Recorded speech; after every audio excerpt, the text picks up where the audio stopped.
Yo, yo, yo, yo. Welcome in, welcome in. Today is November the 16th, 2022. We got a big NBA slate to go over, man. We got a lot of games tonight. And always like to start the show off with, what happened the day before. And it wasn't good, man. It was not good. I lost on the hook. And if you tell me you lost on the hook with me in a couple, really, really bad spots for us. Luca over 2.5 threes. He finishes with two. Just doesn't shoot a lot. Hits the step back one late, but that only gives him two and doesn't give him three. And then Paul George points. Second night I done went back to Paul George in a row. He finishes on the hook at 23. We take him at 23 and a half. Then the under in the which was actually my best bet. I loved the under a lot yesterday. I played it twice, under 224 and under 226. And we see Portland come home and give up, so many points to the San Antonio Spurs last night. And that game actually goes over by 3 points if you took the 224, and it went over by 1 point if you took 226. So that under actually didn't cash. The Pelicans minus the 1.5 did cash. And if you played it late at 3.5, I know somebody had DM me and asked me what I played at 3.5. That cashed as well. So like the Pelicans in that spot last night. But neither here nor there. Today we bounce back, we rebound, we win, and go ahead and start getting back to the winning ways for sure. What up to the people on YouTube? Appreciate you guys for being here. Nets bet, what's up, my guy? What up, Tiffany? Zone, let's get it. Net said only 2 games for me and no spreads involved this time. Hawks money line, I like it. I'm on the Hawks with you. Warriors money line, I like it. I'm on that one with you too. We we aligned today, Nets. Let's get into the slate, man. I like that. I like we got some alignment for sure. Let's get into it. So first game up, and I'm not, I've said this before. I'm not going through every single game in complete detail, especially if I don't got anything on it or I don't have a prop. If you guys got a play or got a question at the end, definitely request up and I'll answer your question if you got one, or you can definitely share your play if you got something you want to share with with the gambling community. So first game up, Thunder and the Wizards. This game it opened with the Wizards laying 5 at the crib. I think that number is a tad bit too. I think it's a tad bit too high from my liking anyway. I know this Wizards team they've been really good recently. This is their 4th straight home game. Out of 6 games in a row at the crib. You don't necessarily want to fade that team. 5 straight covers, 4 straight outright wins, 3rd game in 4 nights for them, and 4th and 7 nights, although all those games have been at home. On the opposite side, you get a Thunder team, they're 5-8. I'm sorry, this is their 5th game in 8 nights, 3rd straight road game, and 3rd game in 4 nights for them as well. They're coming off that loss to the Celtics on Monday, where they actually had the lead going into the 4th quarter. 3 straight ATS covers for them as well, after failing to cover 4 games in a row. So 2 teams, trending in the right direction. They both have really good ATS records to start the season off as well. You do get Bill back, which we know, getting your superstar back typically throws off the rhythm for the role players, right? Everybody's role is diminished just a tad bit because the Wizards did get Bill $250 million, and it wasn't to sit on the bench and be in reconditioning the whole time. So that could throw off a little bit of the tempo. Baisley and Trey Mann already ruled out in this game. On the opposite side, Thunder are 5-1 ATS as away dogs this year, losing by average of 2 points. One of the reasons why I was kind of looking in their direction. And excuse me. And OKC has also covered the last 2 times that these 2 teams played, even though Washington won both of those games outright. So you could say the Thunder are in a buy-on spot, and the Wizards are bound to have some kind of regression, right? I just feel like the Wizards have to regress at some point, bro. Like they took my money last week when I when I was on the Mavs, and then they beat up the Grizzlies without Ja Morant and Desmond Bane. They've been playing really, really good basketball. But in all of those spots, they were actually the dog in all those spots. The only one they were the favorite in was, when they played against the Grizzlies when they didn't have Ja Morant and Desmond Bane. So it makes sense for them to be favorites in that game. Kyle Kuzma's been balling. Porzingis has been balling. This team plays really good, solid team defense. They played a really slow pace. They they have lulls throughout the game where they can't really score the ball. But they rely on their defense a lot and ball movement, right? So the only other thing I wanted to add in this game is that Bill coming back, like I talked about already, could throw off a tad bit of the offense. The Wizards are 8-5. And Bill, we just got breaking. Underdog just broke the news that Bill is back, and of course he's starting. He's in the starting lineup with Danny Abdia, Monte Morris, Kyle Kuzma, and Porzingis tonight. So Wizards 8-5 ATS this season, but just 3-5-1 ATS with Bill playing this season, losing those games by average of 5 points. The Wizards are also 4-7 ATS when laying more than 4 points, 4 points or more as a home favorite dating back to the beginning of last season. So they don't typically do extremely well in this spot when they're actually the team that's favored. They play better in an underdog role.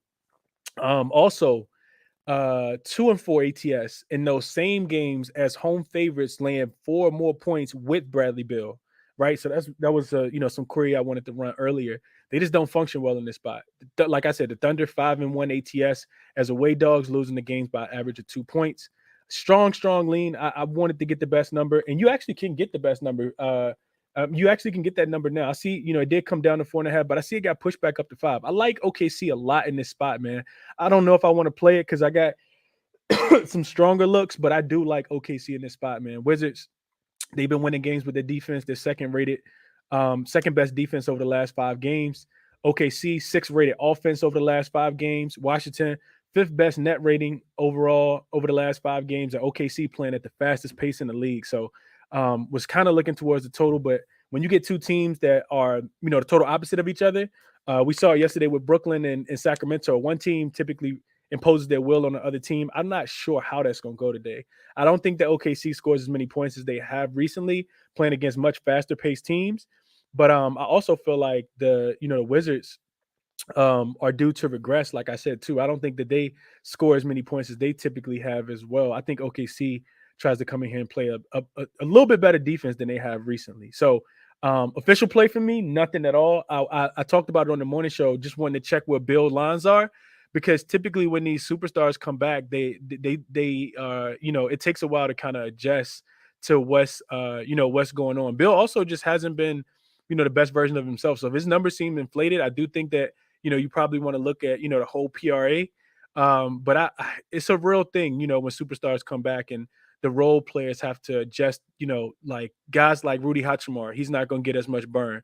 Not even just the burn, but, not have as many shot attempts. Corey Kispert, those guys, those bench players. Griffin, I think is his name, that came off the bench and have been hooping, right? Like it impacts those guys. So I feel like I'm spending too much time on this game, but I wanted to get all that out. Moving along, let's go to Orlando. So Timberwolves and the Magic. This one opened at 6. The Magic, Minnesota was laying 6. And it went down. Actually went down. They were laying 5. I'm sorry. And it went down. I saw it touch 4.5. And now it's back up to 6.5. And a lot of that is probably due to Paolo being ruled out. The total on this one came down a little bit. It opened at 224. I see it down to 222.5. So some money's come in on the under and some money's come in on Minnesota. This game's difficult to cap, and I'm not going to spend too much time on it.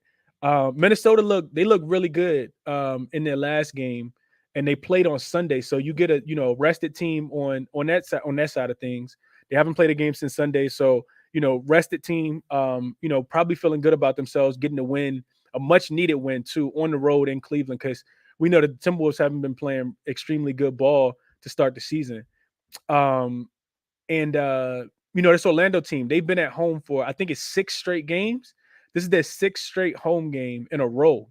So that's not a spot you necessarily want to fade them. We know that they play up to, the competition when they're dogs, and they play down when they're favorites, which is why I wasn't on them against Charlotte the other day. And Charlotte, go in there and smack them boys up the other day in LaMelo's second game back.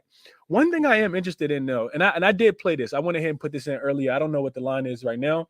But the reason why the Timberwolves had so much success in that game on Sunday is because D'Angelo Russell came out of his shell. Dude had been struggling, and we just got update. Bradley Beal won't have his minutes limited, but what was the last thing? But his conditioning will be monitored per Coach Wes Unseld. So something else to look at. But back to D'Lo. So D'Lo had his best game of the year by far the other day. He had 30 points, 11 assists in that game. Kind of like a coming out party for him. He started scoring early. I think he had 12 points in the first quarter. which he had been struggling to even get to double digits. And you see him knock down shots, and then he got his teammates involved. I kind of see D'Lo having I won't say from an assist perspective, because Orlando does a really good job of not allowing point guards to have a lot of assists, but I think it could be a D'Lo night. Uh, he had been out of sync pretty much the entire season before that game on Sunday against Cleveland. I mentioned he had 30 points, shot 11 for 13 from the field, 4 for 5 from three. And I think you still get a buy low spot on D'Lo. Points sitting at 15 and a half. He's only scored more than 15 four times out of the first 14 games of the season. But I do feel like this is more of a field play, right? It's not, going back and looking at the stats. It's more so that D'Lo should be averaging about 17 points, especially when you got Rudy Gobert out there, and we know he only running towards the rim, right? So you would think that D'Lo would pick it up just a tad bit. Add in the fact that Orlando struggles versus point guards throughout the season. They're allowing the second most points to point guards over the season and giving up the second most threes to point guards as well. This seems like a really good spot to back D'Lo in and keep this, kind of keep the building off the momentum of last game, the game in Cleveland. I think D'Lo could go for, 17, 18, 19, potentially 20 points in this spot. And if you look at, to echo my point about the Orlando Magic allowing points to point guards, recent performances by point guards against Orlando. So LaMelo just got him the other day. He got him for 17. He hit 4 threes. Cam Payne, the game before that, Cam Payne actually hit him for 22, hit 5 threes. Luka had 24 last week, hit 2 threes. Kevin Porter Jr. had 17. He hit 3 threes. Jalen Green went off for 34 in that same game with Kevin Porter Jr. Jalen Green had 34 points and hit 5 threes, and De'Aaron Fox had 37 points and hit 2 threes. So you see point guards just be able to go over their point prop and dominate this team. We also know that Orlando has a lot of size down low, so it could be difficult to score against those big guys down there. Even trying to score in the paint. They don't do a good job of defending the three, but they do a really good job of clogging the paint, altering shots, blocking shots. So I'm official on Jalen Green. I'm not Jalen Green. I'm sorry. D'Angelo Russell over 15 and a half points. My favorite player prop from this game. I played that one earlier, and I also sprinkled on his threes too. They were plus. So it was 2.5, and I think it was like plus 145. And I was like, whoa, that's kind of crazy. But by the time I could play it, it locked up, and then it went away and came back, and it was plus 115. So I got 2.5 threes at plus 115. I got D'Angelo Russell over 15 and a half points. Smaller plays for me because props been killing me. I've been getting crushed with props. Feel like I'm on the right side, but I give 17 pages of analysis, and then they finish with 7 points. So I don't know. I'm just playing player props small. So you can say a half unit play for me on D'Angelo Russell over 15 and a half points, and a half a unit for me on D'Angelo Russell over 2.5 threes. Moving along, Pacers and the Hornets. Nothing really in this game. This is I think we talk about fading teams, first road game. Even though this game is on the same coast, so this will be the Pacers' first road game after 4 straight home games. They did win 3 of their last 4, and they've covered 7 in a row. So you get a Pacers team that's been playing up to competition. I don't know the status of I feel like I never saw it. I don't know the status of Tyrese Halliburton. He was listed as questionable in this one. Gordon Hayward's still out. Dennis Smith Jr. was listed as doubtful. I think he just got ruled out, is what I saw. And let me see if I can pull that up real quick while I'm talking. But it was something else I wanted to mention. So Hornets, first home game for LaMelo, right? 3rd game back off the injury. They're just finishing up a 3-game road trip. I think I think it's gonna be rocking in there today. I absolutely think it's gonna be rocking in there today. And I feel like, let me just double check. I want to say we didn't get any news. Yeah, we still haven't got news on Tyrese Halliburton. I honestly don't even know if he went through shoot around. That's gonna be, and it makes the game extremely difficult to cap. Either way, in this one, I got a real strong lean. And I haven't put this in yet, if I'm being transparent, but I got a strong lean to what's the boy name? Miles Turner, his rebounds, 8.5. I think that I talked about it on the morning show. He's had a double-double in three of his last 4 games, and 3 games in a row too. You get a fast-paced team, which probably means it's gonna be a lot of misses. Pretty sure it's gonna be some makes, because neither one of these teams are great defensively. But I think it's gonna be, a lot of rebound chances for him. I want to say he's averaging 18 rebound chances over the last 4 or 5 games, averaging 10 rebounds. So 8.5 seems like a tad bit too low. Also, you look at Charlotte. Charlotte is allowing the second most rebounds to centers. That we've been talking about that trend, and it's something that comes back from last year. And the reason why is because they got the same guy out there. It's still Mr. Plumlee, giving up rebound after rebound. So I like Miles Turner, even though I didn't play that one yet. I do like his rebounds over 8.5. I think that's a really, really solid look. I like LaMelo in this game as well.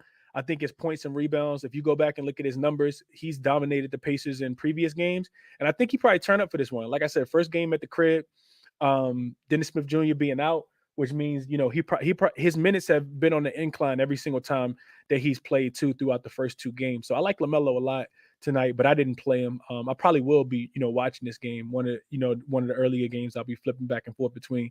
All these games do start at the same time. All the games that I've talked about so far. Heat in the Raptors moving along, spreading this one open. I think with the Heat actually, with the Raptors. Let's see. Let me make sure I'm right. With Miami actually laying 1.5. This will be Miami's first road game in quite a while. Toronto back at the crib, coming off the win, shorthandedly against the Detroit Pistons the other day. And to me, this one, it's too difficult to cap, not knowing all the injury status stuff. Because you got Bam listed as questionable. Tyler Hero's already out. Otto Porter Jr. is out. Gary Trent Jr. is questionable. Fred VanVleet is questionable with an illness. He may return. You just have no idea, what's going to happen in this game. So I'll skip that game just based on the injuries. And I still don't think we have injury updated news from that. But I'm not, wrecking my brain trying to figure, if in, all those things. Gary Trent Jr. is listed as doubtful. That came through 4 minutes ago, but we still waiting on that. And we know how Nick Nurse can do with the manipulation of the injury report. So I'm off that game. Moving along to the Celtics and Hawks. I will go ahead and say I am official on the Hawks today. Love the Hawks in this spot, man. I see my guy Finesse in the space, but I think this is a spot for the Hawks. And I could be totally wrong. One thing I didn't like when I was looking at it was the Hawks after a previous win so far this season. I think they're 0-2 straight up, 0-2 ATS. So maybe the Celtics come out here with something. Celtics extremely hot right now, and I just feel like it's a good time to fade them. They've won 7 in a row. This will be their first game of a 3-game road trip. Atlanta, back at the crib after a 2-game road trip of their own. But when I was looking at this game, the thing that kind of jumped out to me is Atlanta's ability to be able to play defense. We know that Jason Brown, you can call him Jason Brown if you want to abbreviate it. Jason Tatum and Jaylen Brown have been doing a lot of the heavy lifting for this team. And to me, it just feels like when I'm evaluating the Eastern Conference, Jaylen Brown, Jason Tatum is by far the best duo, I feel like, in the Eastern Conference. And, maybe people could argue and say maybe it's, Trey and DeJounte, or, maybe it's, Garland and Donovan Mitchell. But until, a team, maybe it's Drew and Giannis, until a team, knocks Boston off the Eastern Conference throne, I just feel like Jason and Tatum is their conference right now. Right, KD and Kyrie, we saw them get swept last year. Like, until that happens, to me, it's Jason Tatum and Jaylen Brown. So when I'm evaluating who specifically has the best opportunity to be able to slow those guys down, this is where I land. Atlanta, right? We know that they have a lot of length. They have a lot of athleticism. I'm not talking about like Brook Lopez athleticism. I'm talking about like, Clint Capella, who can actually move his feet. DeAndre Hunter. We know what kind of perimeter defender DeJounte is, even if he is, undersized, right? John Collins. These guys are priding themselves on the defensive end, and it's paid off for them. Atlanta, is doing really good. Chris Paul unlikely to play. That just came through. So if you wanted the Warriors, tonight, you probably want to hop on that. We probably want to hop on that one ASAP. But yeah, Atlanta. To me, it just feels like they're getting up for these games against these big top dogs in the East. They've already beat the Bucks twice now, and they have also beaten the 76ers as well. Like I said, Boston is bound to kind of regress to the mean. The Hawks are 6-3 ATS, dating back to last season at the crib as a home dog.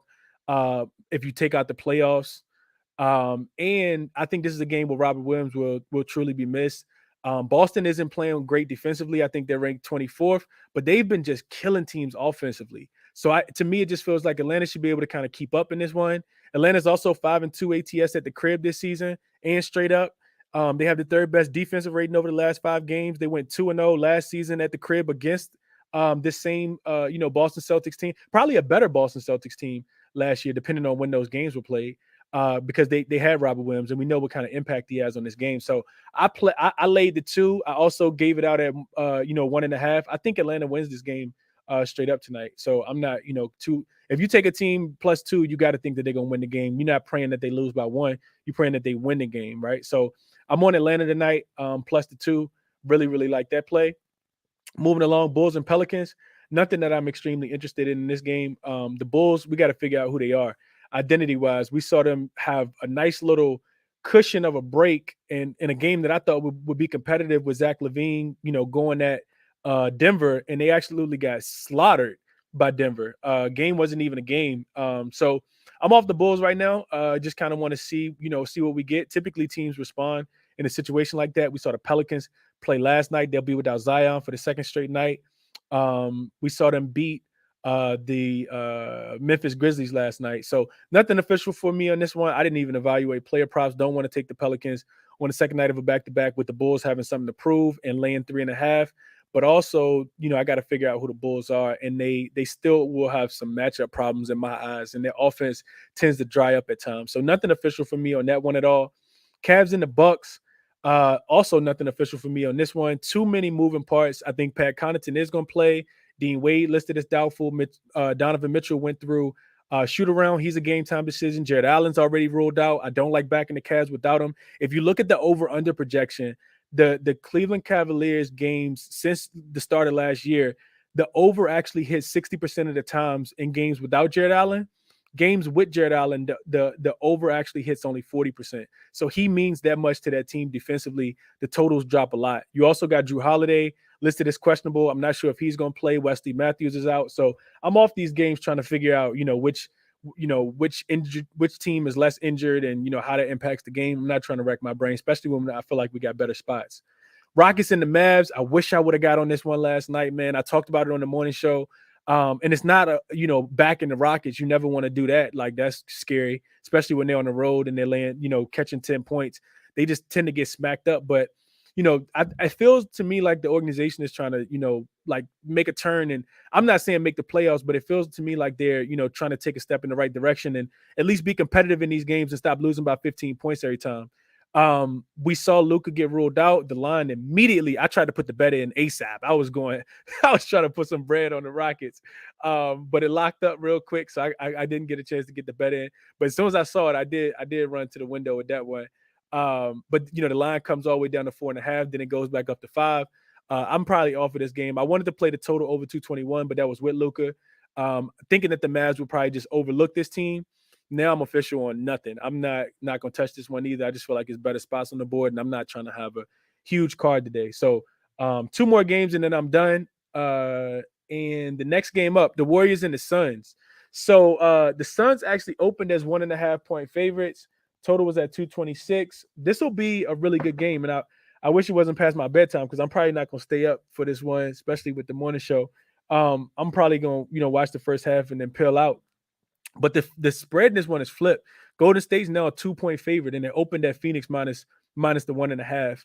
The total's gone up to 227, and I would agree. I agree with all that. I think that Golden State, although they have not won a road game this season, I think they're 0-7 straight up on the road. It does just kind of feel like they're putting it together. I was listening to my guy RC break this game down earlier, and he was talking about the defensive rating, which I hadn't looked at, but I know that they had played a lot better defense. And I scared myself off of that under last week when the Golden State Warriors were playing against the Cleveland Cavaliers. I talked about being scared to take that under, but you see, that Cavs team, they were Coach Bickerstaff, JB Bickerstaff was, really frustrated with their lack of defense in the game before. And then also on the opposite side, you see Steve Kerr come out and say that, they had 2 days off last week and they was at practice doing defensive slides. They was, like literally practicing defense, not doing anything on the offensive end. And the defense has picked up since then. Of course, they had the real bad game against the Sacramento Kings, but that don't look that bad when you see Sacramento lay 150 last night on the Boston Celtics. The Brooklyn Nets. this Sacramento Kings team is really, really good. I think this is the best Sacramento Kings team that we've seen in the last 15, 20 years since they had Vlade Divac and Bobby Jackson and Peja Stojakovic, right?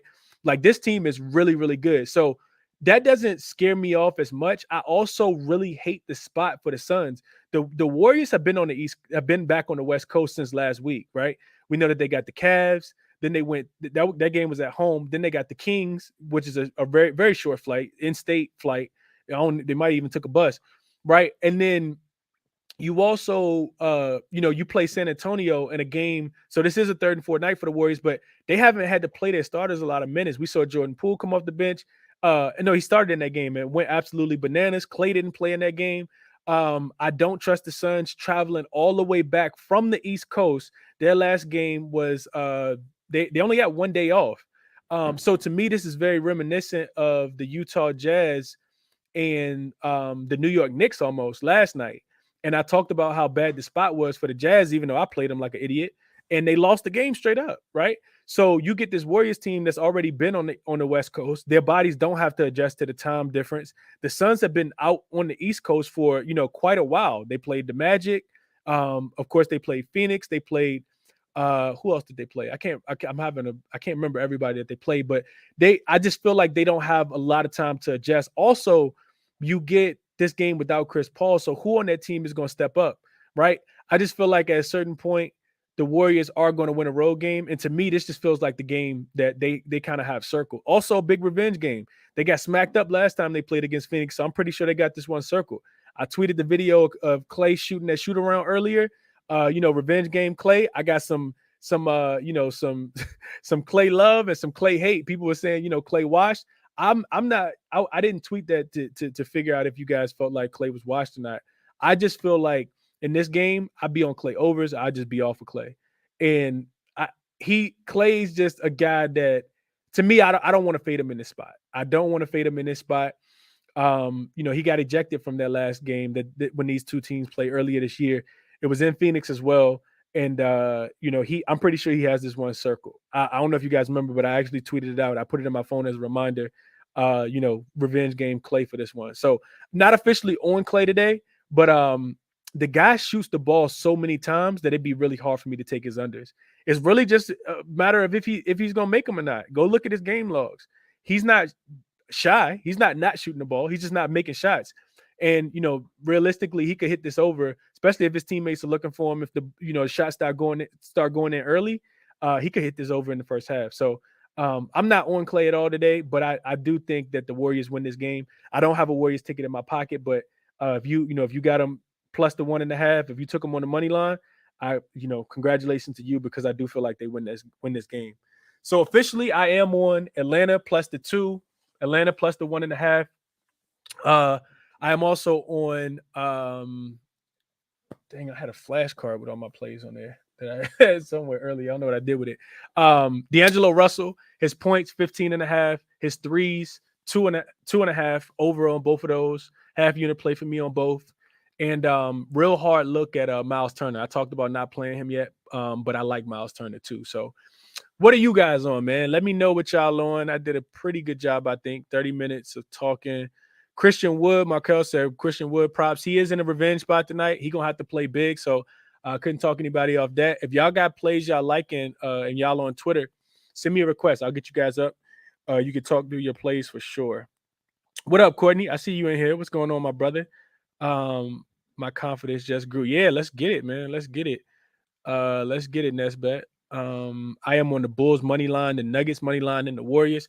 So real quick, in that the Nuggets game, I do feel like the Knicks came out and did what everybody expected them not to do yesterday. Shout out to the one guy though who did mention me and said they said Knicks money line last night. I thought he was crazy, but they did have the for the people who don't know, the Knicks got smacked up against OKC on Sunday. They had a team only meeting in Denver.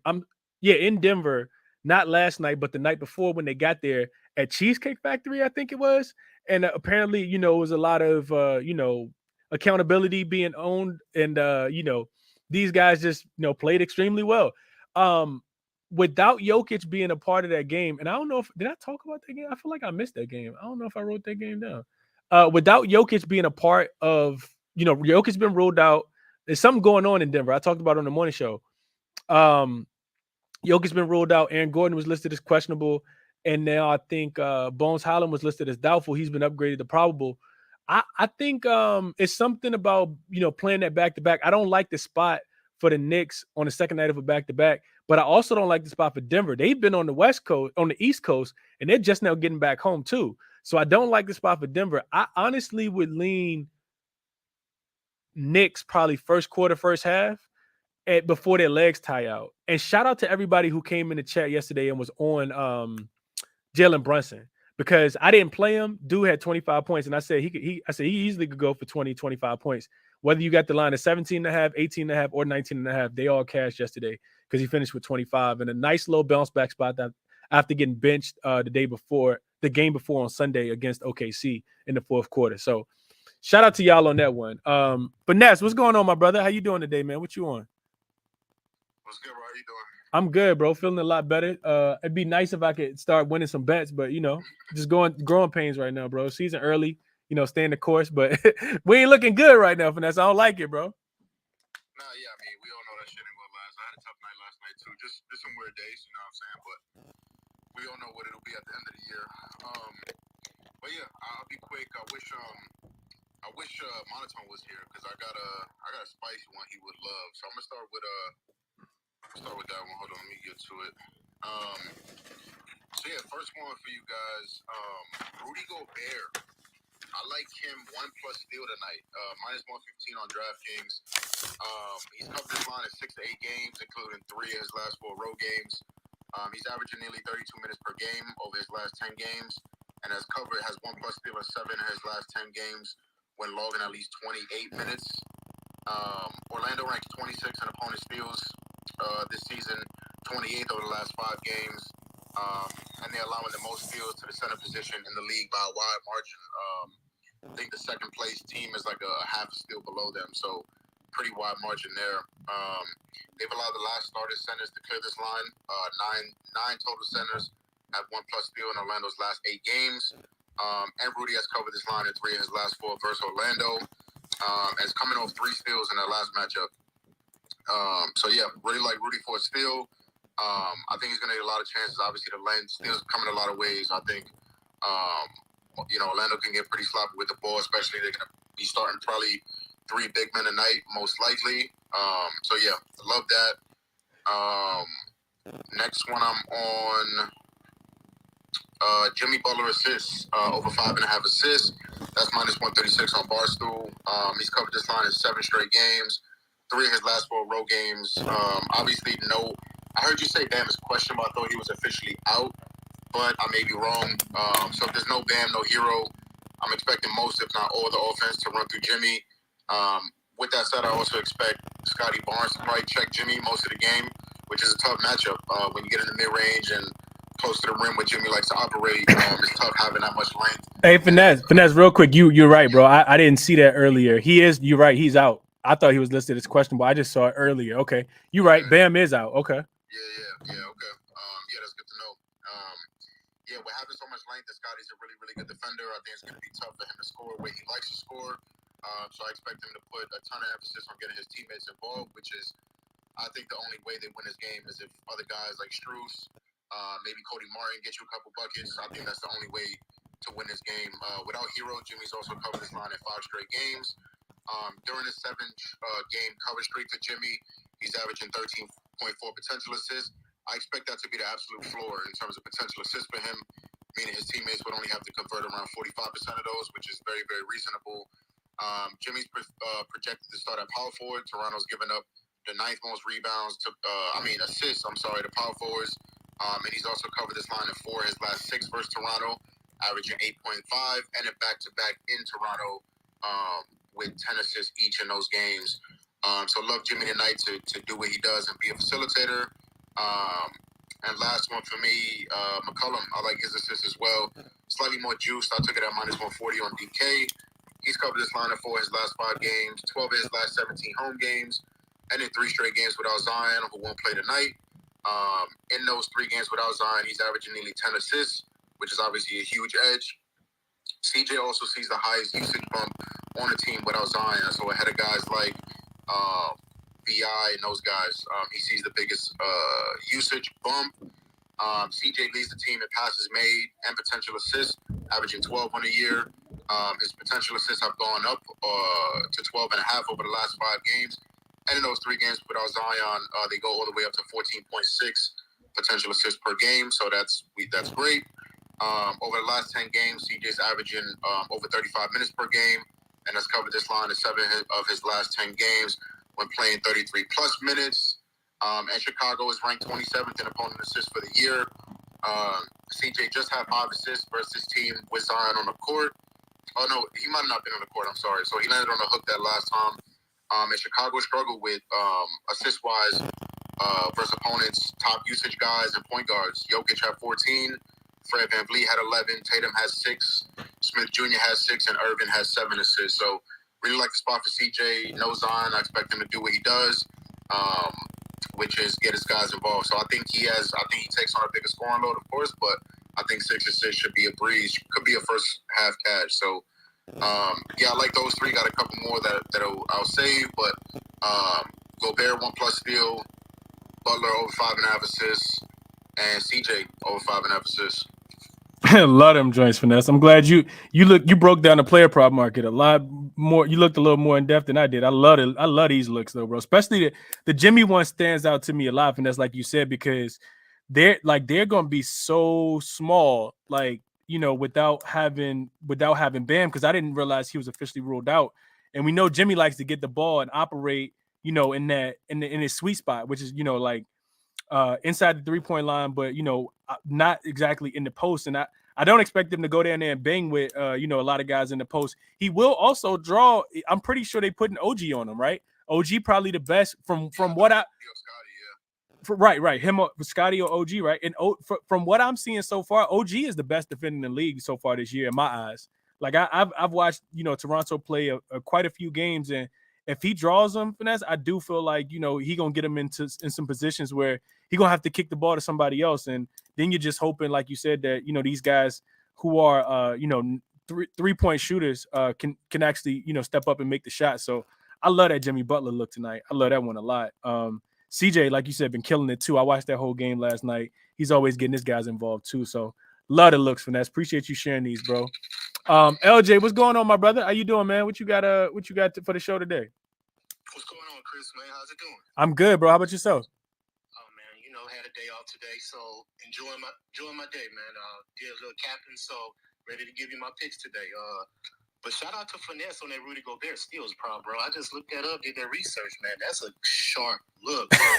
Yeah, I'm definitely on that, bro, for real. So yeah, shout out to Finesse for that one. But I went 4-2 last night on my prop, so I had a good night. Okay. So you know, I'm gonna fire him off right now. Let's start off with Michael Porter Jr., man. I think that's easy. Over 19.5 points.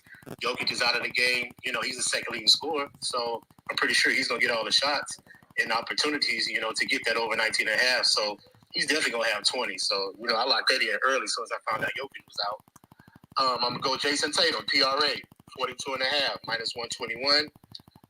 Derulo and Marcus Smart is out now. No Brogdon, so I think he will have the ball to facilitate everybody. So he will get the opportunities to get his assists and rebounds. On the season, he's averaging a 43 PRA. He averaged a 44 PRA last year versus the 4 games with Atlanta. And like I said, he's going to get the most usage. Both the point guards are out, you know, that handle the ball. So I jumped on that one, and I'm going to the other side of the court. Capella, over 11.5 rebounds, minus 104, because Boston has allowed a double-double to 9 different Eastern Conference centers. Some of those been 2, like Jared Allen had 2, Vucevic had 2, but every Eastern Conference center, Boston and Celtics have, I think except Bam. I think Bam is the only one that didn't get the double-double. But 9 Eastern Conference centers has had a double-double on Boston. And I couldn't find Capella's double-double prop because I only could do a couple books. Because, you know, I'm limited on what I can do. So I took the rebounds, over 11.5. Like I said, he's had 6 double-doubles last 9 games, 5 out of the last 6. And he averaged 12 rebounds in the 4 games last year versus Boston. So I think that's a good look. Also jumped on Porzingis over 9.5 rebounds plus 112 because we already know that Oklahoma City allows the most rebounds to the center position. They're allowing 13.5 rebounds the last 5 games. So I think that's a good look for Porzingis. I think that's pretty low. He should get that rebound prop as well. I'm on Jalen Green, my boy. Excuse me, my dog barking right now. You good? You good? We can hear you, LJ. Do your thing, bro. Yeah, Jalen Green, man, with the Rockets tonight, over 21.5 points. He's hit this 6 straight games in a row. So I don't think that he's going to digress in any way. He's been, shooting the ball very well, attacking the basket. So I think he's going to continue that streak over 21.5 points. I took Miles Turner, too, over 2.5 blocks because the Hornets allow the most blocks in the league, of course. And like I said, every game, the center position gets at least 2 blocks. So Miles Turner leads the league in blocks, so he should get that for sure. And my last one is Draymond Green, over 6.5 assists because he's averaging 6+ right now. He's had 6+, 7 out of his last 8. And he averaged 8 assists versus the Suns last year in the 4 games that they played. So I took Draymond Green over 6.5 assists. And I do believe the Warriors will smash the Suns tonight because they did have this game circled, considering that last game that Klay Thompson got ejected. I was waiting for this game tonight. So I will be up. You say you're going to sleep? I'm going to stay up for this game. Yeah. The Warriors, they coming to smash the Suns. Nah, they definitely are. I'm gonna be. I probably watch the first half, bro. I gotta go to sleep, man. I can't keep running off 4 hours of sleep, bro. It's been hitting different lately, man. But I love the looks though, LJ. I love all the looks, bro. What real quick, LJ? What was the Tatum? You said Tatum PRA. What did you get the line at? 42.5 minus 121. I took it early because this went up to 44, I believe, but I jumped on it early. Oh, gotcha. Okay, so 40. Smart got ruled out. 42.5 PRA for him. Okay, and then you said Porzingis rebounds. What was that? 8.5, 9.5? 9.5.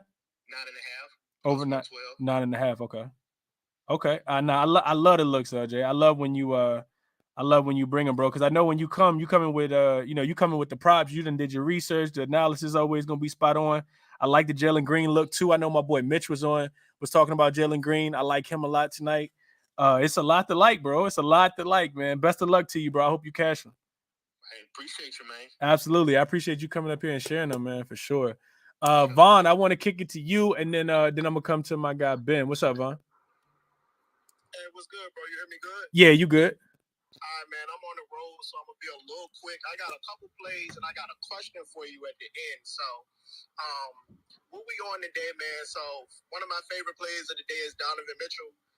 Not a lot of analysis behind it, but I know he's leading the league right now in shot attempts. He's leading the league in shot attempts per 36 minutes, per 48 minutes.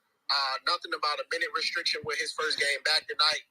I think Donovan Mitchell seen Darius Garland go for 51 and was like, "Oh no, I got to come back and get mine back." So I think he coming to get his lick back tonight. I see him shooting the ball probably 28 times. And then even if Drew is the primary defender, with somebody taking 25, 30 shots to get 26.5 points, I just like my chances. So I really like Donovan Mitchell tonight. I'm with you on the Miles Turner rebounds. I got it at 8.5. I also played his double-double at plus 174. Like you said, I think he's hit that in the last 3 games. We know Charlotte is nothing about them is aggressive. Nothing about them is good inside. Still got Plumlee. So I love that Miles Turner prop tonight. Also, I play Clint Capella rebounds. I think LJ just talked about that, so I'm not going to regurgitate a lot of those points. I'm on Klay tonight as well, man. Bounce back Klay. I took Klay threes at 3.5 and 5. I took the ladder on Klay, man. I like Klay. If we know one thing about Klay, we know he gonna have the attempts. And with some of these plays, man, that's all you can ask for is someone to actually have the attempts. I took Clint Capella double-double as well for plus 106. Again, just he gonna get the lob opportunities from Trey. Let's see. I'll go ahead and give y'all a Discord exclusive, man. So we on Cam Reddish tonight, bro. So I don't think a lot of people have been paying attention to it, but Evan Fournier and Quentin Grimes is out of the Knicks rotation, kind of how they did Kemba last year. So the last 2 games, Cam Reddish has scored 26 and 17. And he shot the ball 12 plus times in each game. And he's playing 33 minutes. His line right now was at 10.5 for plus 105. I took it at 15 for plus 230. I sprinkled on 20 for plus 1,000. So we know a lot of the players for Denver is out, but it don't matter who playing for Denver. We know they ain't gonna play no defense. No matter who's out there. So I really, really like that. Once these lines for this Denver game get released, I'd love to get on Bruce Brown assist, bro. And, with no Jokic, a couple guys out, I just see a lot of opportunities. I'd love to get on Ben Mathurin tonight. I see a big night for Mathurin, but I already got a few too many plays out. So that's what we on in the Discord. But my question for you, though, is why do you think so many sports analysts or handicappers are down right now when it comes to the amount of their hitting percentage on their plays that they're giving out? And I say that because everybody that I listen to, everybody's, for the most part, as a community, I think the sports betting community is down as a whole. I know it's early in the season, but I don't think I've seen nothing in a while where this many people are hitting at a clip lower than usual. Yo, Vaughn, that's a hell of a question, bro. It's a loaded question too. But honestly, I just feel like I feel like we as consumers of sports betting, we want to we want to make plays, and we want to, we feel like we're on the right side. We look at the the numbers and the history, and we just seen a lot of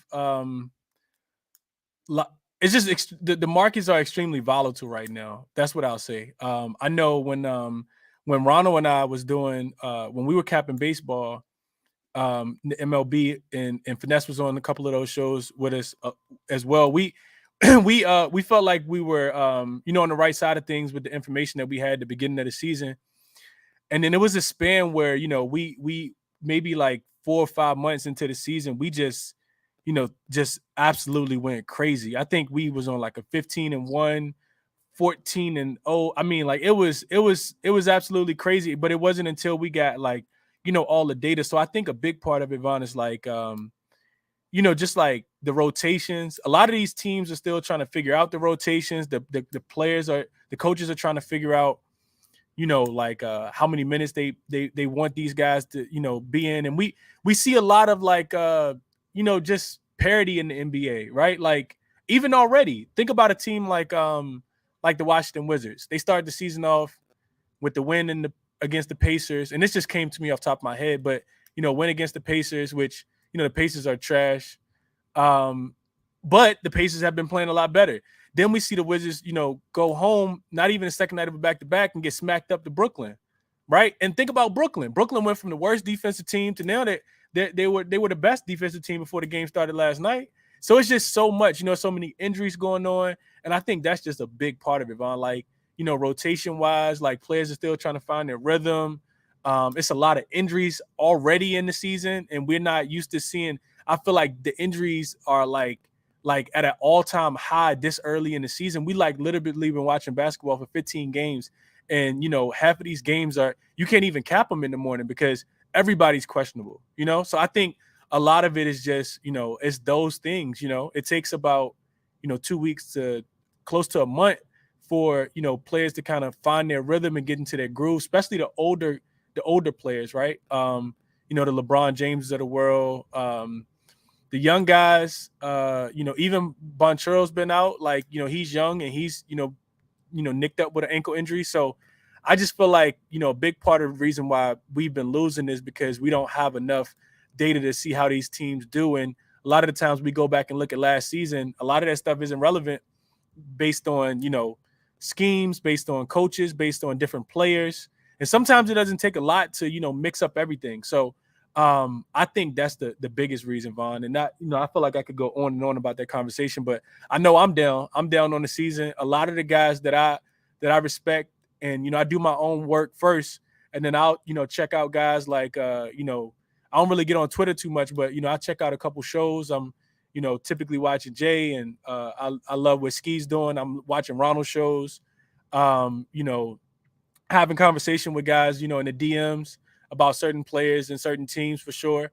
But I feel like a lot of people are down right now. And that's just it's unfortunate, but I do feel like if you just trust your process, especially if it's what was worked for you before, you'll bounce back. I've never been in this position that I'm in right now, but just keep trusting the process. I ain't down like 55 units either, but even being down for me is just weird.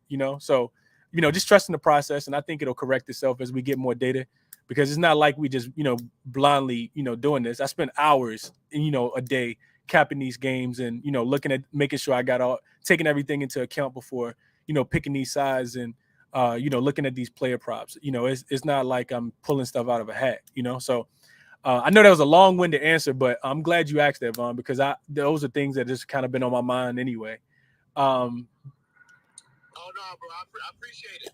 Like I said, I'm with you. I'm doing my research and all this, and like we said, just a lot of people in the community as a whole, just ain't hitting on a high clip right now. High volume players, low volume players.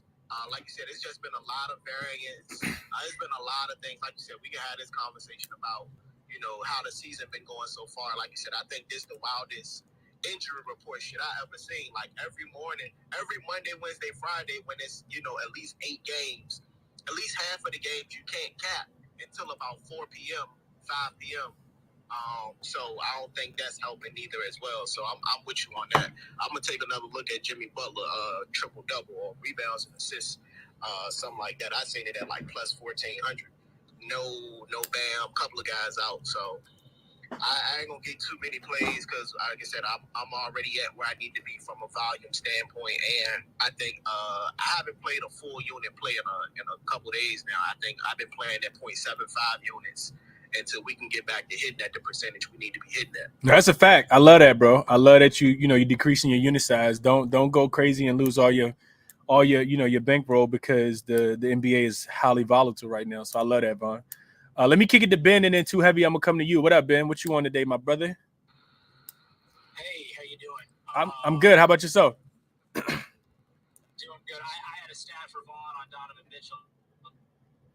Donovan Mitchell's gone 29 plus every single road game this year, and I think we've talked in this spaces before about taking star players on the road to hit their points prop, right? I think that's always a pretty good angle. So I figured I'd just share that. It was 30 plus every game until last game in Golden State when that game just went, pretty low scoring. He still got to 29, and I don't think he shot all that well. I'm gonna try to talk you on to Miles Turner right now, man. Like, I think we got the books on this one. Like, I think we do. Charlotte's given up 5 points and rebound double-doubles in their past 3 games.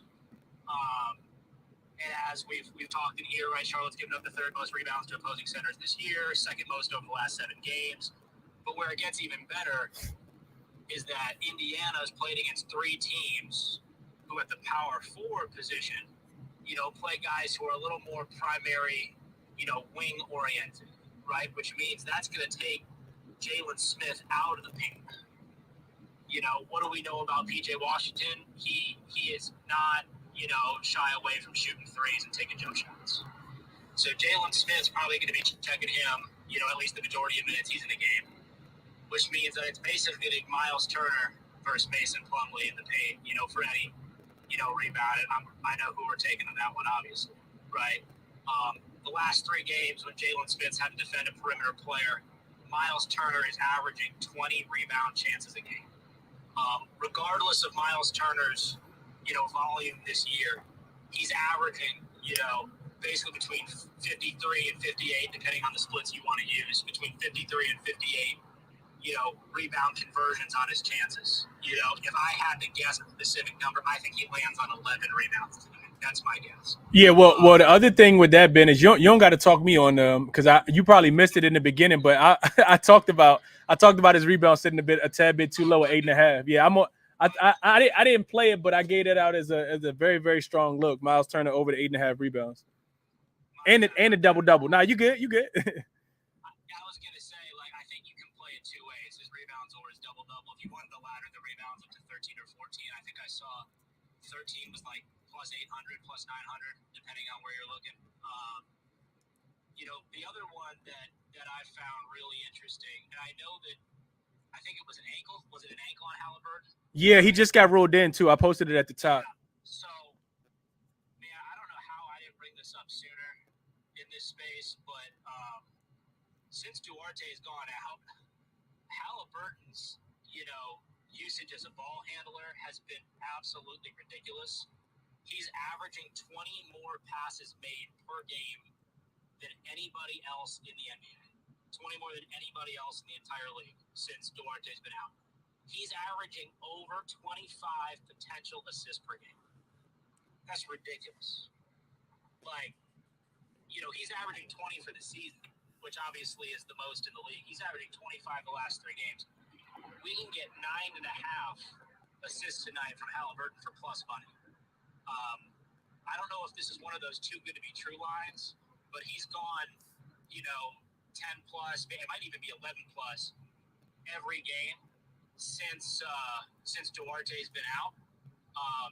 Obviously when you see a guy like Duarte go out, my first inclination was that a guy like, Mathurin or Neesmith, someone like that, right, would get the usage bump. I did not realize that Halliburton was getting this kind of bump.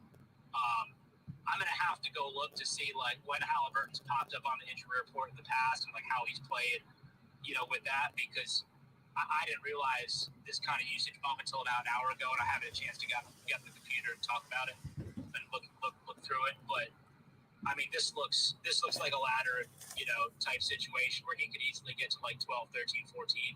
He's averaging, on adjusted, because I like that adjusted assistant stat, too. He's averaging 17 adjusted assists this year without Duarte. He might go crazy with those assists, especially because if his ankle is a little, slow, he's probably going to look to facilitate more than he is to score. And if he's going to play, he's playing 30 to 35 minutes. The other angle I had on Halliburton was his threes. I'm seeing his threes at 2.5 threes for minus 105. He's averaging 3 threes a year, regardless if you go home or away. He's averaging, I think, 3.6 threes per game without Duarte this year. And then if you look at his game log this year, I know you've talked about it. I mentioned it yesterday. The NBA is about ebbs and flows, right? Some games you go under, some games you go over. Every game this year where he's had less than 3 threes, the next game he's hit 3 or more. Charlotte's given up, I think it's the 4th most threes per game to opposing point guards this year. This year or last 7 games. I like the last 7 games better because obviously LaMelo's back, so that kind of changes the dynamic on that side with who they're playing. But, right, I think it all coincides with the ankle injury, right? He's probably going to slash a little less. He's probably going to take more jump shots and probably facilitate a little bit more. Sorry, that was a lot. I'm waiting to see what the deal is with Giannis. For me to play Giannis points tonight, which I want to do because I don't know what the deal is this year with Evan Mobley. He is not defending at all. As a Cavs fan, it kind of sucks to see. But he ain't playing a lick of defense in some of these games. I mean, Towns went for 30 the other day. We got no Jared Allen in the paint down there. Giannis might have a field day. I need to see if Drew Holiday plays. Giannis averages about 3 more points per game with Drew Holiday than without over the past 2 years. And that way, obviously we get the score.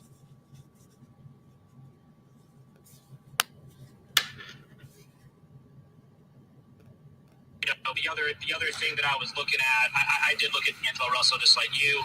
I want to see what lines we get on Mo Bamba and Bol Bol because with no Wendell Carter and no Banchero, these dudes are going to see massive usage bumps. I'll be interested to see what those lines look like. I haven't seen them up yet. Maybe since I started driving home, they've gone up. I'm going to check them in and I get off the road. The other thing I want to do is I want to touch on Clay because you were talking about it before. I went back all the way to 2018 on Clay. Every time he plays a team and goes for single-digit points, the next time he's played that team since either 2017 or 2018, kind of started when he started to get a little more swag and confidence, right, as the Warriors were winning those championships. Every time he's gone single digits against the team, the next time he's played that team, he's gone 30 plus. So take that for what it's worth. I struggle with it because the Suns are, one of the best teams in the league this year, if not the best, depending on which metrics you look at for defending small forwards and shooting guards. Whichever bucket you want to put Clay in, obviously it's one of those two. But as we've said, like sometimes motivation outweighs stats. So I know that was a lot. That's all I got for you. Let's keep it rolling. Yeah, no, best of luck, Ben. I appreciate you sharing all that. And I do think I think that's a big part of it too, man. Like a lot of the times we're not looking at these teams to bounce back in these specific spots. Or I guess I should say we're not looking at these teams we don't cap these teams from a motivational standpoint. And if you cap the teams from a motivational standpoint, you probably would have been on the Knicks yesterday. I don't know a lot of people that was on the Knicks. Oh yeah, I'm in here just talking, Finesse. Appreciate you, Ben. First of all, appreciate that, Finesse, for letting me know. But yeah, what I was saying was I think a lot of the times we're not capping motivation, right? We're capping these teams, but not so much from a motivational standpoint. If you're looking, for specific trends, things that I've been looking at, teams after getting blown up by 25 points, typically they cover the next spread. I think it's 5-1 ATS so far this year. So you've had 6 teams lose by 30 points already this season. They've come back and covered the spread every single time except one time. When you look at teams that give up 135 plus points, typically they play a lot better defense the next game. A la the Jazz and the New York Knicks yesterday. Knicks gave up 145. They come back. They hold the Utah Jazz last night under their point prop. So I think motivation, outweighs, recency bias. We can easily become, victims of the moment and not think that these teams are going to respond in the way that they do respond. So I do want to, I think that's important to mention when we talk about a motivational standpoint. Does this team need to win versus, is this team just kind of coasting and not really caring about this game? Those things are important. So wanted to hit on that real quick. Too Heavy, I want to kick it to you, and then I'm going to get Bookie up here too. What's up, Too Heavy? How you doing, bro? What's up, bro? I'm good. It would be a truck pulling up right in front of me. I've been standing outside for like 10 minutes. Ain't been no loud cars. How you doing? I'm good, bro. We can hear you. You good? I can't hear anything else. For sure. So I got a couple players today. I really like some looks in that Boston-Atlanta game. DeAndre Hunter over 13.5 points. I was able to get that at minus 114. He's hit that in 7 of the last 8 games. So one time he did not get that. They've been feeding him. He's been cutting to the basket, getting some good 2-pointer baskets. So I think he could get 13.5, especially since they poised to put on a big game against a good team like the Celtics. I also took Clint Capella over 10.5 points. I took that a little high at like minus 127, but he's hit that number in 5 of their last 6 games. So I don't see why he wouldn't do that against Al Horford, and they don't really got too many big men coming up to battle with him. I didn't take the rebounds because, I don't know, I feel like every time I play his rebounds, he ain't hit them. And then when I don't play him, he hit them, so I'm going to just leave it alone. Derek White is a player I really like, and I see that you picked it up in the spaces. I had a feeling he was going to start when they announced Smart out, and I think that he will have like 30 to 35 minutes tonight. And when he normally has had 30 minutes plus, he's taking more than 10 shots a game. A couple of those is threes, and a couple of them is twos, and he just needs more shot attempts. And I think since he is going to be using them starting minutes tonight, that he's going to get those 12.5 points. Is easy for him to get, especially if he get 2 threes and he can get a couple layups. The last play I took was Jaylen Brown over 6.5 rebounds. I got that at minus 113. He's done that 6 times in the last 9 games. So I think we could ride high and say since they kind of shorthanded on the boards, Boston is shorthanded on the boards tonight, and both them boys going to be playing them kind of minutes. I think he could get over 6.5 rebounds. That's all I'm on for tonight. I played them all straight. I know you've been on me about it. Make sure you play some of them looks straight, because I'll tell you some ones. I'll parlay them motherfuckers. There's some dumbass on the team that do something crazy and don't hit. So I played them all straight because them the looks I like tonight. My God. Gotta play them straight, bro. Love the looks too, man. I hope you cash all of them, bro. I like that Jaylen Brown look for sure. Absolutely, bro. I appreciate you for always coming up and giving out the looks, bro, and doing your research behind it for sure. Best of luck to you tonight, bro. Bookie, real quick, come to you, and then Tomas, I want to come to you as well. I think it's your first time up, so I'm gonna come to you next. What's up, Bookie? How we doing? So 2 plays tonight, or actually 3. First play I'm on is hold on, can you hear me real quick? Yeah, you good. All right, we're making sure. So first play, Jaylen Brown, under 2.5 3-pointers made. I actually took this before Smart was out, and I actually almost like this more with Smart out. So in November, Jaylen Brown was under this line in 4 of 7 games, averaging 2.1 3-pointers made on 6.4 attempts, shooting 33%. The 3 games he went over: Cleveland, where he played 45 minutes in OT, and then Denver and New York, 2 of the bottom 10 3-point defenses in the NBA. This season, Brown scoring 27% of his points from 3, 16% of his points from the mid-range, 41% in the paint. Only 13% of his threes are coming unassisted, and that's really odd considering Marcus Smart, Brogdon, and Derek White all have a higher percentage than him, creating more 3-point shots than Jaylen Brown, which is not like him. He's shooting a lot more spot-up shots. He's averaging the most spot-up points on the Celtics this season, 5.8. So about 2 threes a game if you want to look at it like that. He's also shooting 5.5 of his 6.4 3-point attempts from above the break. That's where the corner breaks and then up to the top of the key. And today's matchup was actually the main reason I like to play. Atlanta allowing the least 3-pointers made to shooting guards, the second lowest score frequency and 5th least attempts to spot up shooters. And they also allow the 10th least 3-point attempts and 5th lowest percentage from above the break, which is where he takes most of those threes. If Tatum draws Hunter like he has the last couple of years against Atlanta, Murray will likely be on Brown. And if you guys watch DeJounte Murray play, he has no problem sacrificing his body over those screens. And opponents shooting against DeJounte Murray this season are only shooting 31.8% from 3. That's lower than Lou Dort, Paul George, Herb Jones, Tatum, and only 0.5% lower than Giannis. So incredible defender at the 3-point line. And I just don't see Brown forcing a ton of threes against a team that's vulnerable to the mid-range and the paint, especially against players that are going to be coming off the screen like Brown does. So I like that. That was minus 154 on some books, but I got it at minus 130 on MGM. That line might have moved. I'm not too sure. And then next play I'm actually on the opposite side as D'Angelo Russell, as you are. He has had a decent string of games. He's still only gone over this line in 2 of 7 games this month, averaging 13.4 points. And today against Orlando, and they kind of found an identity. It seems like as like a defensive team that plays at like a bit of a slow pace. Well, without Paulo these last couple of games. But when I was looking at this prop, I did see that they're allowing the most points per game to point guard. And as I looked into it, it seems it's almost skewed, those stats, because, like it came with a big eruption from De'Aaron Fox scoring 37 points, Curry scoring 38, a couple games back, Doncic scoring 44. So I feel like that skewed a little bit with a small sample size too. And if you look back at the games, only 3 of the 7 starting point guards hit over their prop line.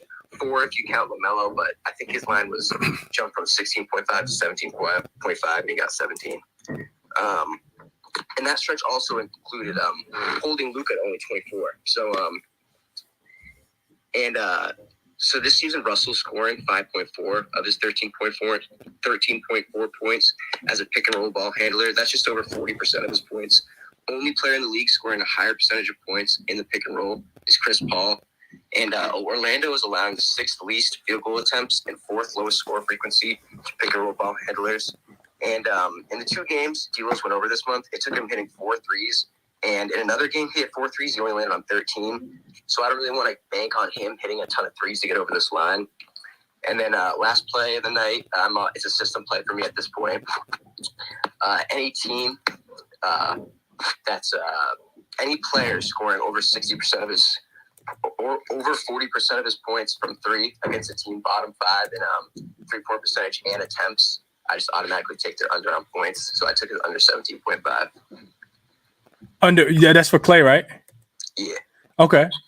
Hey, we on the opposite side in one, and I didn't take Clay, but man, we just on the opposite side in that Orlando one. I see Orlando giving up a lot of threes. One more thing real quick too. Like I saw this great tweet thread the other day. I actually retweeted it. About like some stats, some like you gotta find like the useful data, right? Like for example, like this is just made up, but like if you're looking at a team that's played like they're allowing the most points per game to centers or whatever in the last 3 games. But if their last 3 games they played Joel Embiid, Nikola Jokic, and then like Vucevic or something, it's kind of a skewed stat almost. You know what I mean? Right. No. I'm with you. That's why I like that campaign actually had 22 points against Orlando. in Orlando, being ranked 6th worst team against the 3. D'Angelo Russell, he's due to regress back to the mean to me. He's not as bad as a player as he has been throughout the season. So, I mean, you could be right. I could be one of us going to be wrong though. I took the over. I hope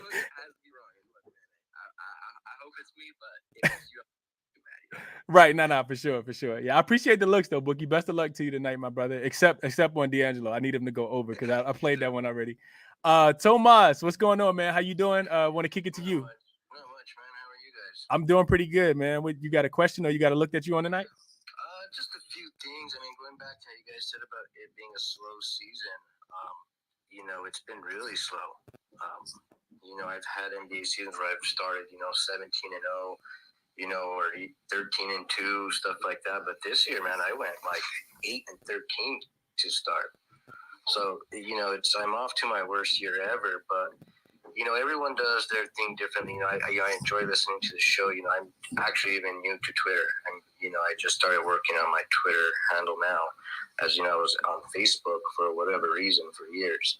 So I enjoy, all the knowledge that everyone has here. It's a completely different, crowd and area to even be on than, Facebook. It's pretty dead over there. So, yeah.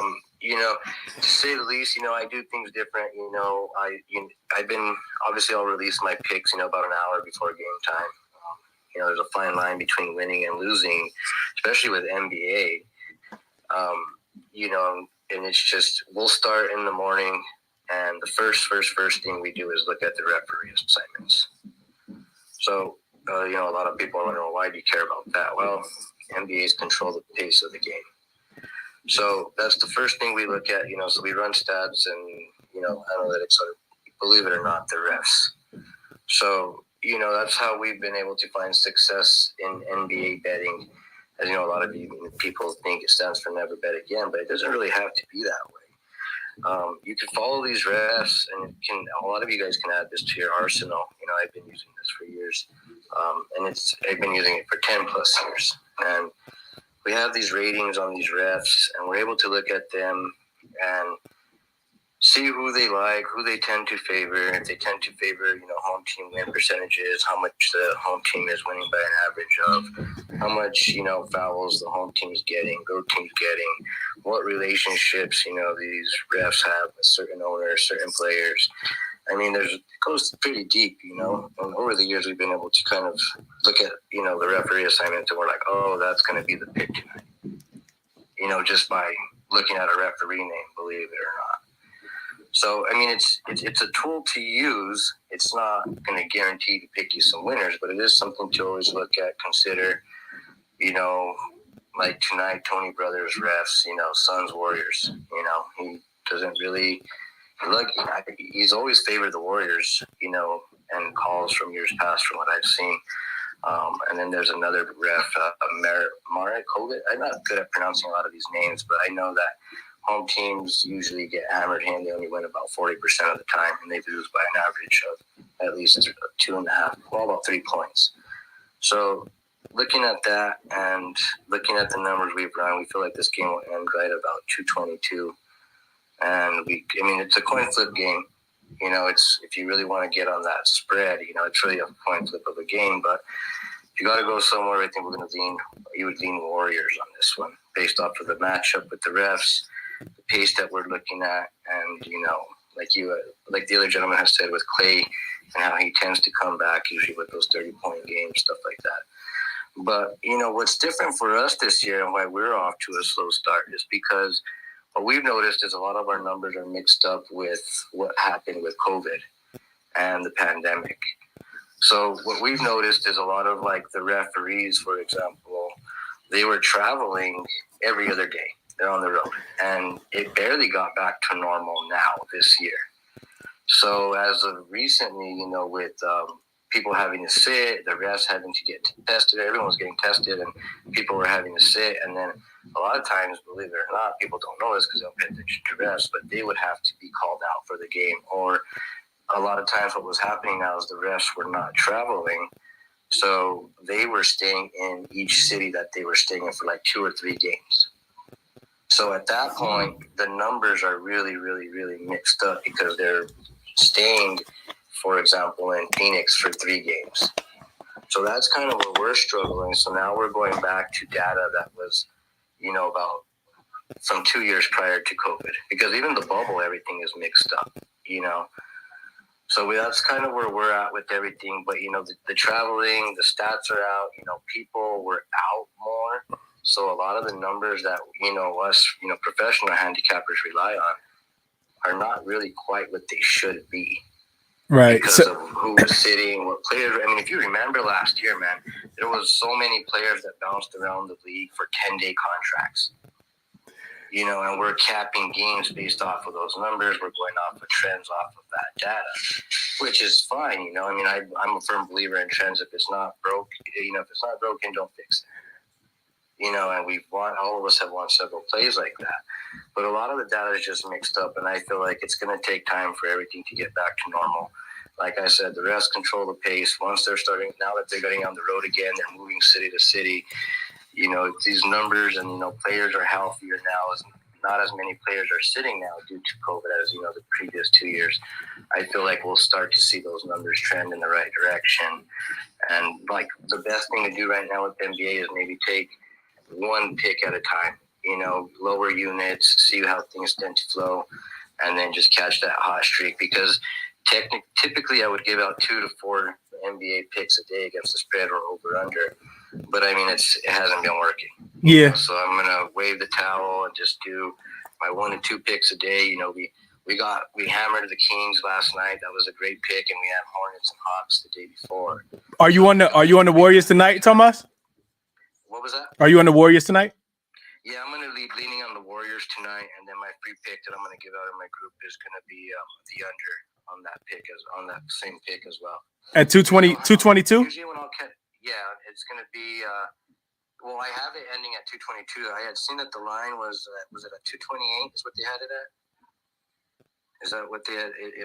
Right. So right now I see it at 226. It opened at 226 and a half. It's up to 227 and a half, 227, depending on what book you're looking at. Yeah. I would say, I'm going to give out the free pick as the under on that. I have it ending at 222. Okay. So that's where I feel it'll be at. And like I said, I feel like it'll be a 2-point win on this based off of what we have to do. It's a coin flip of a game on the spread, but I think Clay's going to have a big game. He usually bounces back in these situations. And going back to what he had said about him about load management, I think it's just his time, man. I mean, he's getting a little older, and it's his time to really just – they got to save him, He can shoot. Yeah. He's a really great asset to that team, but Jordan Poole's time is now as well. Absolutely. Absolutely. You can't deny that. So, no, we're definitely going to be leaning Warriors. I'll be tuning in a little bit more, and, hopefully I can speak a little bit more with you guys. And, I'll have a little bit more stuff, prepared for you guys tomorrow. I wasn't really planning on speaking, but that's where I'm going to be leaning tonight. It's just going to be one pick for the night. Absolutely, Thomas. I appreciate the look, bro. Best of luck to you tonight, man. Hey, thanks, Chris. Thanks for having me. You guys, good luck to you guys. Absolutely. Same to you, bro. Let me kick it to my guy Ski. That was interesting. Definitely something different. Learning about the refs. I look at that stuff too, but not at the beginning of the season. So I appreciate the knowledge from Tomas though. Ski, what's going on, my brother? I had a chance to check out one of your shows earlier. What's going on with you, bro? What you on today? Talk to the people. Yeah, I ain't really want to. I mean, I got a free play video on my timeline for the Warriors game. I dropped a couple plays in the chalkboard. I just wanted to say, like, man, a lot of people don't be tripping too hard off the beginning of the season. Like, even if you down a little bit of units, like, it happens, man. And if you're playing early in the season, you know what to expect. But I just want to say, like, everybody knows, y'all know what y'all doing. So just don't lose confidence. Just keep doing your work, and things will turn around. I'm pretty sure none of y'all right now are worse than where I was 2 weeks into the season last season, and I came out profitable. So I heard you say, Chris, earlier, you're not down 50 units. Like, last year, I was too aggressive. I'm a high volume player. I'm not sitting here with shooters go shoot, Ski. yeah. I started off down like 45 units, bro, and I ended up closer to up 50 units or something like that. So I'm just saying that to say, don't lose confidence and keep shooting. Yeah, no, I appreciate that, Ski. I appreciate that for sure, bro. I mean, I know you got to trust our work for sure. And it sucks, to do a show, to do 2 shows, like, and then watch all the games, spend all the time researching, and then you come out on the wrong side day after day after day when what you have been doing is what's been working. And then you wake up early in the morning and you fall asleep researching the games, doing analysis, doing a show at 7 a.m., looking at lines throughout the day, doing extra analysis, and then you lose. But like you said, you gotta stick to the process. That's why I haven't, cut it short. Like I'm here. I'm going over on time for the shows. I'm, definitely bringing, the best analysis for sure, giving out, the plays that I'm losing my money on too, for sure. But like Ski said, man, you trust the process, and that's why unit management is so important. I lost a couple big bets. Like I had a couple, 6-7 unit bets that I done played so far this season, specifically on the Pelicans. When they lost to the Jazz, I was heavy on them that game. But that's why you scale back, and unit management is important. And for people who don't know, because I get that question a lot, like your unit size should be 2% of whatever is in your bankroll. So you got $100 on FanDuel, $2 should be your bet, right? So you never get too overwhelmed or too flustered based on volume or whatever the case might be. So I feel like I've graduated from like the educational standpoint of teaching people how to bet and like giving out that information. But I'm always here to share that stuff too. So if you got questions about that, definitely let me know. But I appreciate Ski though, for real. Like that's big, Ski, for sure, bro. Especially somebody like yourself who sells picks. Somebody that's giving out stuff to the community that's been doing this for a really long time. Somebody that lives in Vegas, where the sports books are. Like I know you all about this, Ski. You in the morning show with me at 4 a.m. your time, 7 a.m. my time, staying up watching the late games.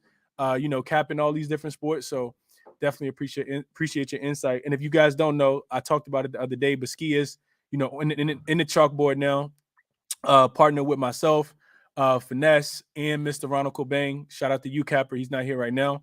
But definitely, feel free to send me, if you want to be a part, DM, Finesse, DM Ski, DM myself, and I can send you guys a link to the chalkboard as well. We're trying to get things popping over there, giving out, free plays with analysis, pretty much every single day. And we're going to get hot. I know it's going to be a time where we get hot. So, stay tuned for that too. Appreciate you as always, Ski. DJ, my guy, come in here late, give out the bangers, and then he dip. What you on today, DJ? What you guys liking? What's up, man? Yeah, just was able to get to this one tonight. But yeah, we're on a couple today, and this was a weird slate, like you're saying it is. It's always kind of annoying when you like go through everything and you go all of these games and you spend 5 hours in the morning, and then these guys get ruled out last minute. It's a little frustrating, but nonetheless, tonight we only got a couple plays because of that. We're on LaMelo Ball tonight over 22.5. We think this is a good matchup for him to kind of have his first breakout game of the year. And LaMelo's some guy, like we've seen it all year. I'm not going to go too deep into this one, but I'd love to bet on LaMelo, but he's a guy that you can't bet on every night, right? He's not going to go out and put up 25 a game yet. Like he's just not in that point in his career right now. He's put up 15 and 17, and I think this is the one that he finally breaks out on tonight. But the one that I'm going with tonight, I'm going with Jamal Murray over 21.5. That's a 2 unit for me. I actually placed it earlier when Murray was at 17.5 when Joker was still supposed to play. So kind of double dipped a little bit. I actually like over 21.5 more, even with Jokic out tonight. Murray's only averaged 16.2 this year, but over his last 7, he's almost averaged 19 a game. He's playing close to 31 minutes during that stretch. And the Knicks just struggle against guard and point guards, right? They give up the 4th most points in the league, 4th most threes to point guards this season. They rank 21st in defensive efficiency. They allow the 2nd highest field goal just attempts in the league this year. It's close to 93 shots off a game. So, this is a game where Murray just should get his looks. New York's their 7th in points allowed in game. They're 8th in pace. They're coming off the second night in a back-to-back, right? We're still 5-6 weeks into the season. It's not as early on, but still this game's going to weigh on the team as they get later on. And the interesting fact that I found about this one, Murray, he ranks last in minutes per game out of all 5 of those starters in the Nuggets lineup, but he's got the highest usage rate out of the starters at 26.7%.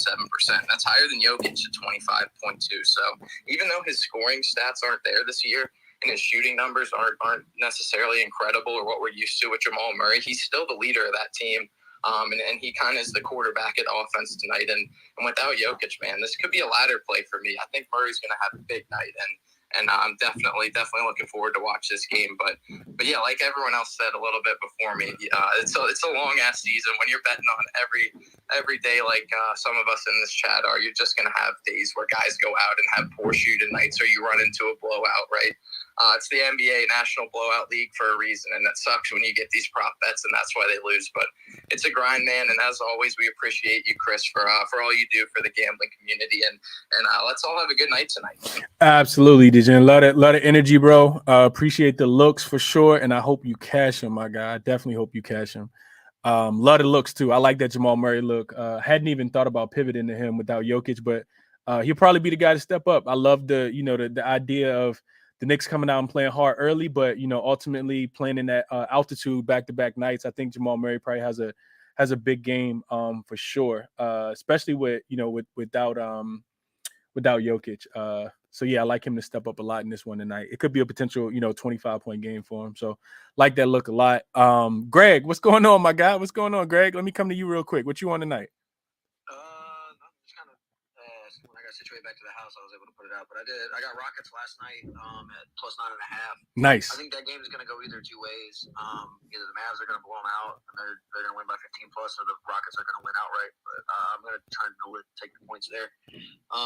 The Mavs really did play they played really tough last night. I was actually on the Clippers comeback. I lost a plus 700 money line on it. Did it the 14.5 line, so that's okay.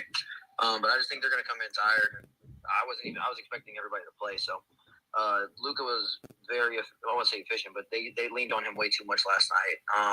Dinwiddie's going to have to come up huge. Wood's going to have to come up huge. I think the Rockets are they're going to try and put a representative effort in here to get a win tonight. So that's why I'm on that one.